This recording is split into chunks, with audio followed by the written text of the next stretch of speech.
Bonjour à tous, très heureux de vous retrouver pour étudier la revanche du Prix d'Amérique Legend Race. C'est le Prix de France, course de vitesse, la Speed Race, 2100 mètres à parcourir. Les champions sont là, Idaho Tillard notamment, le gagnant du Prix d'Amérique, est présent.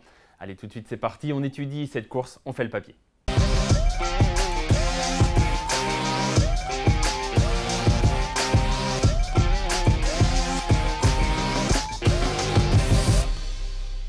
Avant d'entrer dans le vif du sujet, je vous rappelle une nouvelle fois que vous pouvez bien sûr vous abonner à notre chaîne YouTube. N'hésitez pas d'ailleurs, il y a plein de contenus disponibles. Vous retrouverez notamment le ticket pour l'Amérique qui sera consacré à l'étude du Prix de France avec Mathieu Abrivard cette semaine, le partenaire de l'un des favoris, Vivid Wysas.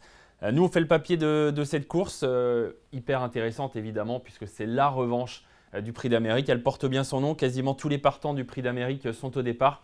Le gagnant notamment est présent. Le champion, celui qui était déjà un champion, qui est devenu un crack il y a 15 jours maintenant, en survolant le Prix d'Amérique, c'est Idaho Tillard, le champion de la famille du Val d'Estaing, qui est donc présent dans un Prix de France qu'il peut rendre explosif et historique, parce qu'il n'est pas évident de réaliser le doublé dans cette course. Le dernier doublé remonte déjà à 2017. Donc voilà, c'est une tâche tout de même difficile qui attend Idaho Tillard, même si il sera le logique grand favori de la course. Idaho Tillard, donc magnifique. Dans le Prix d'Amérique, regardez, il va retrouver quasiment tous les partants de ce jour-là, notamment les 9 premiers à l'arrivée. Hokkaido GL, Joviality, Go Boy, on en reparlera, n'ont pas hérité de bons numéros derrière l'autostart parce que c'est l'un des paramètres qui change, bien sûr, la distance. On est désormais sur 2100 mètres et puis donc on part avec l'autostart avec des positions qui sont déjà préétablies par tirage au sort. Et les premiers du Prix d'Amérique n'ont pas été vernis, on va en reparler. Idaho Tillard a le 7.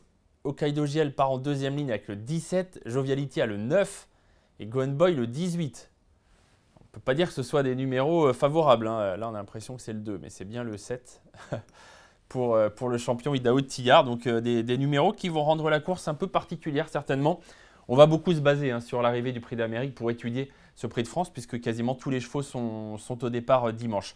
Déjà, visuellement, on se fait plaisir et puis ça nous permet de nous remémorer certaines choses. On revoit ensemble cette grande course. Idaho Tillard, impressionnant dans le tournant. Je vous l'ai mis à partir du tournant parce qu'il était vraiment en contrôle, Clément du Val d'Estaing. Le cheval n'a pas du tout posé de problème dans le virage, là où parfois il a un petit peu de mal. Il était muni d'une barre d'encolure qui l'aide à bien négocier les tournants. Ça a parfaitement fonctionné. Le cheval s'est détaché. Clément du Val d'Estaing lui a actionné les artifices en fin de parcours et le cheval était vraiment supérieur ce jour-là. Joviality, Casac Rouge lutte pour la deuxième place avec Hokkaido GL. Ampiam et DSM craquent un peu, au contraire de Go Boy qui finit à toute allure. On va en reparler. On va parler d'abord des premiers, puis ensuite on parlera des placés, des chevaux peut-être un peu malheureux également dans ce Prix d'Amérique. Mais on commence donc avec Idaho Tillard, magnifique ce jour-là. Vous pouvez refaire la course 10 fois, il la gagne probablement 10 fois, tant il a été supérieur et vraiment dominateur dans cette course. Il est venu en épaisseur. Il n'a jamais eu de dos et pourtant c'est lui qui est reparti pour finir. Alors le dernier kilomètre n'est pas exceptionnel, mais bon, il avait fait le boulot avant, il s'était placé aux avant-postes et donc par rapport à un Go Boy qui lui a fait son dernier kilomètre de façon beaucoup plus rapide, il avait quand même quelques longueurs d'avance et ça lui a permis de gagner facilement. Au-dessus du lot ce jour-là, Idaho Tillard, on change de distance, mais honnêtement, c'est un cheval qui est sûrement encore plus fort sur 2100 mètres. En tout cas, c'est un cheval qui a énormément de vitesse naturelle. Probablement l'un des chevaux les plus rapides d'Europe. Le plus rapide d'Europe, nous disait Thierry du Val d'Estaing. Et on peut le rejoindre tant sur un bout, il est capable d'accélérer vraiment de façon violente. Il a tout pour lui. Numéro 7, qui est gérable. Je dirais qu'il n'est pas parfait avant le coup, mais qui est gérable. Surtout que plusieurs de ses adversaires directs sont encore plus en dehors ou encore moins bien placés en deuxième ligne.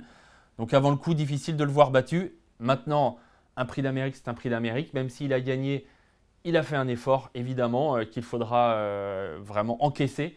Et c'est un cheval qui court bien avec de la fraîcheur. Là, on sera à 15 jours. Forcément, il sera un peu moins frais. Mais bon, c'est vraiment pour lui trouver des petits trucs négatifs parce qu'avant le coup, c'est le cheval de la course, c'est le grand favori et il devrait assumer son statut. On espère d'ailleurs qu'il va assumer son statut pour rentrer encore un peu plus dans l'histoire. Idaho Tillard, donc logique favori, ce sera mon favori sans surprise dans ce Prix de France. On va étudier la course en analysant ceux qui sont arrivés derrière lui il y a 15 jours. Hokkaido GL a été très bon, il a eu un bon parcours, c'est vrai, tout s'est bien passé, il a pu se faufiler à la corde, mais il a fini excellent deuxième. Et il faut se souvenir que cet été, il gagnait le prix René Ballière, qui est le groupe 1 pour les chevaux d'âge sur 2100 mètres. Donc on était sur la même distance, ce qui montre qu'il est capable de très bien faire sur ce parcours des 2100 de la grande piste. Ce jour-là, d'ailleurs, Ampiam et DSM et Ida Ottillard étaient les grands favoris. Les deux avaient fait la faute. Et donc, il en avait profité au Kaido Giel. Alors maintenant, il a quand même un numéro qui est difficile, hein, je trouve, le 17. On savait qu'il partirait en deuxième ligne, mais en plus, il se retrouve en épaisseur. Derrière Power, qui n'a pas une première chance avant le coup, loin de là. Pas évident. Tout s'est bien passé. Il a pu se faufiler, je le disais, venir à la corde dans le Prix d'Amérique. Avec ce numéro 17, il faudra faire plus d'efforts, plus d'extérieur. Et il faudra vraiment qu'il sorte le grand jeu pour jouer un premier rôle. Ça lui laisse une chance hein, pour les places, mais pas mieux avant le coup, numéro compliqué. Numéro compliqué aussi hein, pour elle. Ça, c'est la mauvaise nouvelle. Pour Joviality, c'est vraiment le coup dur pour son entourage parce qu'elle, elle partait en première ligne. Donc, elle aurait pu se retrouver avec un numéro 2 ou 3 parfait. C'est une jument rapide qui est habituée au départ autostart, qui a beaucoup de vitesse. Donc, elle va partir, c'est sûr, mais elle a le 9. Donc, si elle est contrée, il va falloir faire un effort. C'est vraiment embêtant. Dommage pour Joviality. Néanmoins, c'est une super jument, on l'a vu. Elle a été excellente hein, dans le Prix d'Amérique, 3e. Elle a pu tout de suite bien partir, se retrouver dans un bon dos. Enfin, en tout cas, un dos qui l'a emmené longtemps, celui d'Ailmery. Et puis, elle a réussi à être assez solide dans la ligne droite pour garder la 3e place. Super jument que Benjamin Rochard retrouve puisque Björn Goop, qui lui était associé dans le Prix d'Amérique, sera aux commandes de son cheval Money Viking. Donc, Benjamin Rochard, un peu chanceux sur ce coup-là, se retrouve de nouveau sur Joviality avec une bonne chance de faire l'arrivée. Maintenant, pour battre Ida Ottillard, il aurait fallu espérer peut-être un numéro 9 pour Ida Ottillard et puis un numéro 2 ou 3 pour Joviality. Ce n'est pas le cas, ce sera dur. Mais c'est une jument qui sait serrer les dents et qui sait être courageuse. Donc, elle peut tout à fait faire l'arrivée. Je pense qu'elle va partir vite, elle va se retrouver dans le groupe de tête. Et après, elle est capable de voyager correctement malgré ce numéro. Mais il faudra faire un effort en début de parcours. On continue avec les numéros. Allez, on continue avec les numéros difficiles. Hein. Le 18 pour Gohan Boy. Alors ça, c'est terrible aussi. Lui, c'est pareil. On savait qu'il sera en deuxième ligne parce qu'il n'a pas assez de gains. Il n'avait pas assez de gains pour partir en première ligne. Mais bon, il aurait été mieux avec un numéro 12 ou 13 qu'avec le 18. Il n'empêche que je vous ai remis sa ligne droite du Prix d'Amérique parce que ça a été l'une des grosses notes de la course. Meilleur dernier kilomètre, 1,10,2. Meilleur dernier 500, 1,97. Et vous allez voir ou revoir peut-être cette ligne droite. Je vous l'ai pris avec la caméra d'extérieur parce que c'est là qu'on se rend compte de l'effort de Gohan Boy. Casaque blanche, il est quasiment dernier encore à 200 mètres du poteau. Et puis là, ça y est, sa course commence et il les double par paquet. Regardez comme il avale Ucchiorberi, Italiano Vero, qui ne sont quand même pas les premiers venus. Et plus ça se prolonge, plus il va vite. Gohan Boy, c'était vraiment superbe. Il y avait plusieurs paramètres intéressants pour lui. Il était déféré des 4 ce jour-là. Il le sera de nouveau. Malgré le numéro compliqué, Romain Derieux le défère des 4 pieds. Je dirais qu'il a raison, entre guillemets, parce que ferré avec le numéro 18, il n'aurait eu quasiment aucune chance. Là, il est quand même déféré. Il faut prier pour qu'il y ait un bon wagon en 3e épaisseur. Mais il va se retrouver loin, c'est sûr, Gohan Boy. Après, c'est un attentiste. Hein. Il était dernier dans le Prix d'Amérique. Donc, ce ne sera pas pire. Je dirais au pire des cas, il sera dernier aussi. Mais évidemment, pour gagner, il faut vraiment des circonstances hyper favorables. Se placer est possible, en revanche. Si ça va vite, s'il y a pas mal de trains, que les chevaux se fatiguent un peu devant, lui, il va finir. Et pourquoi pas venir chercher une place. C'est un cheval qui s'adapte parfaitement aux courtes distances. Hein. Il l'a prouvé à plusieurs reprises. Il l'avait prouvé dans le Prix de l'Atlantique au printemps, derrière Étonnant. Il l'avait prouvé évidemment aussi dans l'Elite Lopp, dans lequel il avait partagé la 2e place en finale derrière Honeck avec Sandmotor. Hein. Honeck, Sandmotor, Gohan Boy, voilà, des chevaux de Prix d'Amérique. Donc évidemment, c'est un cheval de classe. Voilà. Numéro 18, très compliqué de le voir 1 ou 2, mais par contre 3, 4, 5, c'est possible si le wagon est bon en épaisseur. Italiano Vero était 5e du Prix d'Amérique. C'était une petite surprise parce qu'il avait été discret jusque-là durant l'année. Il avait fait l'arrivée l'an passé du Prix d'Amérique déjà et puis derrière c'était moins bien. 5e du Prix d'Amérique, retour en forme. Bon, pour moi, il n'y a pas de marge quand même pour Italiano Vero. Vous verrez que je ne l'ai pas gardé. C'est sûrement l'impasse la plus risquée que j'ai tentée. Mais je ne l'ai pas pris dans mon ticket dans le Prix d'Amérique, à tort, puisqu'il a fini 5e. Cependant, voilà, je ne le reprendrai pas dans mon ticket pour le Prix de France. Ucchiorberi, 6e de l'Amérique. Ucchiorberi qui est un cheval qu'on connaît tous par cœur désormais, lauréat l'an passé de ce même Prix d'Amérique, cheval qui a besoin du bon parcours. Lui, c'est pas mal peut-être. Hein. Enfin, c'est un double tranchant ce numéro 1. C'est pas mal sur le papier parce qu'il a la corde, ce qu'il adore. Il adore se faufiler comme ça, c'est un cheval hyper maniable.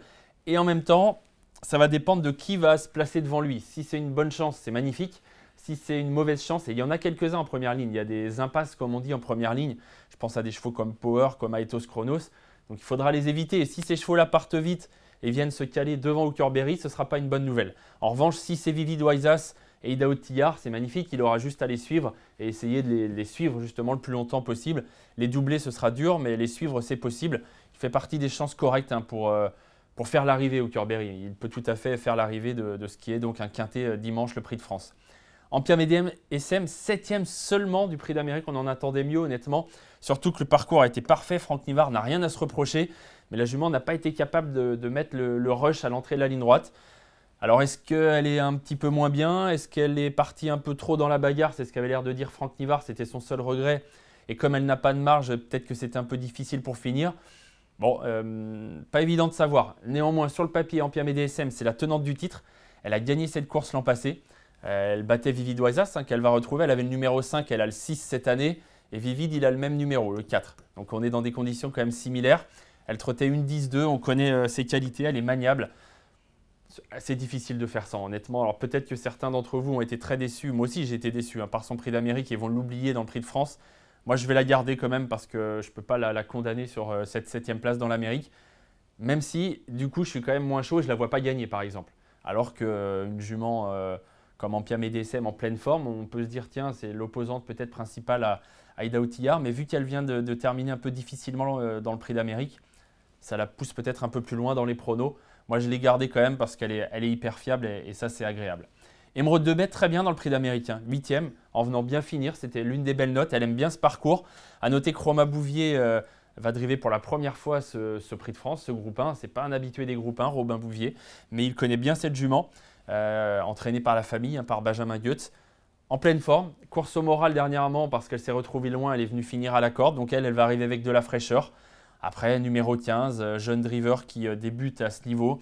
C'est pas facile, mais pourquoi pas en bout de combinaison, Émeraude de Baie. Celui-ci, je l'aime beaucoup et je pense que vous l'aimez beaucoup aussi. 21 groupe 1 pour Vivid Oisas, c'est exceptionnel. Cheval qui adore les parcours de vitesse, c'est son truc, la vitesse. Il aime beaucoup cette course, il a gagné le Prix de France il y a 2 ans. Il a fini 2e l'an passé et je trouve que sa course dans le Prix d'Amérique, qui était une rentrée, est bonne, voire très bonne. Je vous l'ai mise de nouveau cette course. On va se focaliser, si vous le voulez bien, ensemble sur Vivid Oisas. Franchement, pour une course de rentrée, c'était super. Alors, je vais essayer de bien vous le situer. Il est là, toque jaune. Regardez Mathieu Abrivard qui n'a pas complètement ses aises, qui va décaler son cheval où il va pouvoir parce qu'il n'y a pas la place. Regardez, Ampia DSM est à fond devant et lui, pas vraiment. Il slalom, il cherche un peu l'ouverture, il finit avec des ressources. Super course de rentrée pour un cheval de 10 ans. On voit qu'il est toujours frais et dispo, Vivid Oisas. C'est sa course. Il va arriver avec beaucoup de fraîcheur. Je le disais, il a gagné il y a 2 ans. Il a fini 2e l'an passé. Numéro parfait par rapport à tous les favoris. C'est sûrement celui qui a le meilleur numéro. Franchement, numéro 4, c'était le sien l'an passé et c'est top. Il va pouvoir se placer où il va vouloir et je pense que Mathieu Abrivard va vite voir débouler en dehors à un moment ou à un autre Aïda Outillard et Joviality. Donc ça peut être des bonnes roues. Non, première chance, attention Vivid Oisas, il a 10 ans, c'est sûr qu'il commence à ressentir le poids des années, mais sa course dans le Prix d'Amérique le montre frais et en forme. Il a énormément de choses pour lui, moi je le respecte beaucoup dans cette course, Vivid Oisas, vous verrez que je l'ai placé très haut. Je ne le vois pas battre Aïda Outillard, mais pourquoi pas finir 2e du favori. 9-7, c'était son chrono il y a 2 ans, c'est exceptionnel. Alors il a 2 ans de plus, à cet âge-là ça compte peut-être double, mais il n'empêche que, je me répète, sa rentrée est excellente et on le connaît parfaitement à ce niveau. Il va défendre chèrement ses chances, c'est sûr. L'an passé, donc 2e de Ampia DSM avec le même numéro. Il peut faire aussi bien cette année, Vivid Oisas. Il est prêt, semble-t-il, à combattre en tout cas une nouvelle fois. On poursuit avec ceux qui ont couru l'Amérique. Inma Rosa n'a pas fait l'arrivée. C'est une super jument. Inma Rosa, on la connaît. Elle n'a pas de marge à ce niveau. Il faut qu'elle ait la bonne course. Son numéro n'est pas mal pour elle. C'est une attentiste. Elle va suivre Hookerberry en espérant pour eux que devant, un peu comme je disais pour Hookerberry, ce soit de bonnes roues. Si ce sont de bonnes roues, eh bien, ce sera super pour Hookerberry, Inma Rosa. Maintenant, il n'y a pas de marge du tout. Attention, c'est vraiment petit parcours. Et il faut que tout s'ouvre pour finir, pour essayer de prendre une place. Aethos Chronos, sincèrement, sur ce qu'on a vu dernièrement, ça paraît trop dur. C'est Oriane Kihlström qui est de nouveau à son sulky, mais ça paraît compliqué. Aylmery, je ne sais pas. Aylmery, je ne sais pas. Je pense que la distance va être mieux pour lui. 2100 mètres, clairement, ça va être beaucoup mieux que 2007. Il est allé devant dans le Prix d'Amérique, c'est dur. Il a complètement craqué pour finir, mais il était en bout de course. Ça va l'avoir ouvert, comme on dit. Éric Raffin, numéro 2. Pourquoi pas Aylmery, pourquoi pas honnêtement. En tout cas, s'il y a une course dans laquelle il doit briller, je dirais que c'est celle-là. C'est le Prix de France. Pas pour gagner, mais pour être en bout de combinaison, c'est pas impossible. Delia Dupomereux, c'est sûrement l'une de ses dernières courses, évidemment. Elle est toujours là à 11 ans. C'est plus dur pour elle désormais, mais Comme c'est sa distance, son entourage tente le coup de nouveau. Elle qui en a gagné un prix de France devant FaceTime Bourbon. Maintenant, ça paraît dur de l'imaginer vraiment lutter pour les premières places. Lui, c'est peut-être le point d'interrogation de la course, Orsi Dream, parce qu'il n'a pas couru la belle, le prix d'Amérique. Il avait des petits problèmes de santé, rien de très méchant. Maintenant, il aime bien ce parcours, il a beaucoup de vitesse. Il a un numéro qui est pas mal pour lui. Pour un cheval qui rentre, qui va courir un peu off, c'est peut-être pas mal. Derrière Elmery, qui je pense va quand même partir assez fort. C'est ce que nous a dit Daniel Reden dans un reportage que vous pourrez retrouver sur equidia.fr. Elmery est capable de partir vite. Donc il va libérer l'espace et Orsi Dream, à mon avis, peut le suivre. Il a beaucoup de vitesse et il peut se retrouver mi-paquet sans faire trop d'efforts. Pourquoi pas? Moi, je m'en méfie un peu pour les petites places. Évidemment, pas pour les premières places parce qu'il n'est pas à 100% comme d'autres. Mais pourquoi pas? En bout de combinaison, Orsi Dream, ce n'est pas impossible. Orsi Dream qui, il faut le rappeler, avait fini 6e l'an passé du Prix de France avec un numéro 13. Il était peut-être plus affûté que cette année, mais en courant battu, ça peut peut-être être aussi un mal pour un bien, je dirais, parce que c'est un cheval qui aime bien venir sur les autres pour finir, Orsi Dream. C'est Paul Ploquin, noté qu'il lui sera associé pour la première fois. Power, c'est à mon avis trop compliqué pour lui, numéro 8, je pense qu'on peut l'oublier. Money Viking, pareil, on peut vraiment l'oublier, c'est un cheval en plus qui sera plus à l'aise sur la longue distance, donc là, 2100 mètres, pour moi, il n'a aucune chance. Dear Friend, elle, c'est une bombe de vitesse, mais elle va être un peu contrainte d'attendre puisqu'elle a le 14. D'habitude, c'est toujours elle qui part le plus vite et ensuite, elle se place et elle attend derrière les premiers. Là, elle a le numéro 14, donc elle va se retrouver loin. Elle adore les parcours de vitesse, mais je pense qu'au niveau valeur, elle est trop juste. Elle est en dessous les meilleurs pour moi. C'est plutôt une jument de prix de Luxembourg que de prix de France. Miss O'Leil vient de finir 3e justement du prix du Luxembourg. C'était un tour en dessous de la course qui l'attend dimanche. Il a le numéro 16, c'est pas évident. Chance secondaire pour moi, Miss O'Leil, dans cette course. Et on a fait le tour. Il y a pas mal de chevaux quand même à retenir. Il va falloir trouver les bonnes bases. Vous verrez que moi, j'ai pris 4 bases. J'aime bien plusieurs chevaux dans la course. Là, Zuckerberry pour les places. Le 2, Elmery pour une petite place. J'aime beaucoup le 4, Vivid Waisas, qui à mon avis est l'un des chevaux de la course. Ampiam et DSM, normalement, c'est une rente à ce niveau. Elle est toujours à l'arrivée. Ida Outillard, grand favori logique, le 7. Joviality, le 9, si Benjamin Rochard se sort du numéro 9, elle devra encore bien se défendre. Orsi Dream, pourquoi pas, pour spéculer un peu. Emeraude de Bay aussi, pour spéculer un peu, pour une 4-5e place, pourquoi pas. Et puis les deux numéros tout à l'extérieur en deuxième ligne. Les deux chevaux qui ont été très bons dans l'Amérique, Hokkaido GL et Go Boy, mais bon, avec des numéros compliqués, ça les relaye un peu plus loin dans les pronos. Je vais prendre 4 bases. Pourquoi? Parce que j'ai beaucoup de chevaux, donc si on veut que ça ne coûte pas trop cher, eh bien, il faut prendre des bases. Et mes bases, elles sont là. Le 7, Ida Outillard, le 4, Vivid Waisas. Je pense que ces deux-là sont vraiment les deux chevaux de la course. Le 6, Ampiam et DSM. Et le 9, Joviality, que je vois quand même à l'arrivée malgré ce numéro 9. 7, 4, 6 et 9, en espérant que les drivers de la première ligne partent sans faire non plus un effort trop important et ne craquent pas pour finir. J'ai mis que des chevaux de la première ligne en base. Et puis derrière, je leur associe la Zuckerberry, le 2, Elmery, le 11, Orsi Dream, le 15, Emeraude de Bay, le 17, Hokkaido GL et le 18, Go Boy. Quintet plus en champ réduit, 12 € à taux plein. Vous pouvez le faire en flexi si vous le souhaitez.